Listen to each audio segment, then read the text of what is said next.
কি অপরূপ দৃশ্য, পুরো একদম মানে মুকুটমণিপুরে অনেক দিন পরে এই মুকুটমণিপুরে আসলাম। সব খুব সুন্দর লাগছে জায়গাটা। এই সময়টা মানে ঠিক এখন মানে মানে ফাল্গুনের লাস্ট বাংলা, আর ইংরেজিতে হচ্ছে মার্চের মিডিল।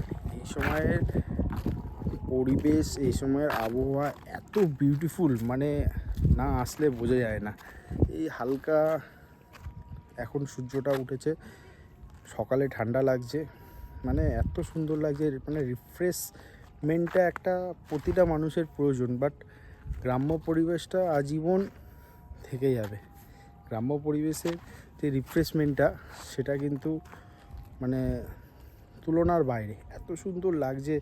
আমি পুরো ব্যাপারটা দেখাবো, দেখুন পুরো এত সুন্দর, মানে ওই যে ওখানে নৌকাগুলো রাখা আছে, মাঝখানে একটা মানে দ্বীপ মতো একটা জিনিস করেছে, যেখানে কিছু জিনিস ঘোরার জিনিস আছে। এইখানে একটা দ্বীপ আছে, জলটা এখন কম আছে, জল পুরো এই মানে এত অবধি জল উঠে যায়। আমার সাথে দুটো ভাই এসছে, ওই যে একটা ভাই ওখানে করছে আর একজন এই আসছে। এত বিউটিফুল লাগছে।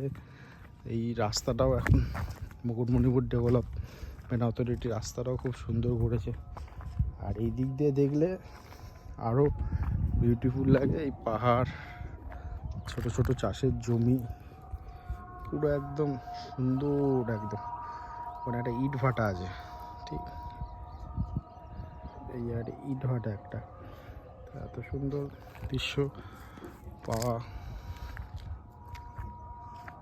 খুব ভাগ্যের ব্যাপার। যাই হোক, আমি গ্রামেই মানুষ, এই গ্রামেই আমার বসবাস।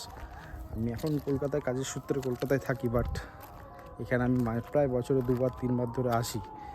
এসে আমার এখানে বাড়ি ঘর সব কিছুই আছে। একটা অনুষ্ঠানের জন্য আমি এসেছি, তো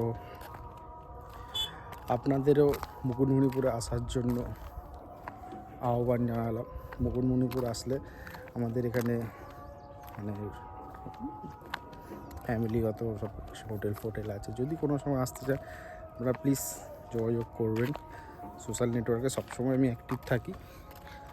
আর আস্তে আস্তে আরও মুকুটমণিপুর উন্নত হবে, যেরকম পুরুলিয়ায় অযোধ্যা খুবই উন্নত টাইপের হয়ে গেছে।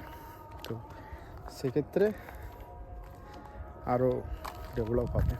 সো এখন আমরা যাব মুকুটমণিপুরের এই দিকটা, এই দিক দিয়ে আমরা যাব হচ্ছে এখানে একটা বাজার আছে, আমরা ওই বাজারে যাব। বাজার থেকে কিছু কেনাকাটা করার আছে। আর মুকুটমণিপুরের সবথেকে ফেমাস জিনিস হচ্ছে চপ।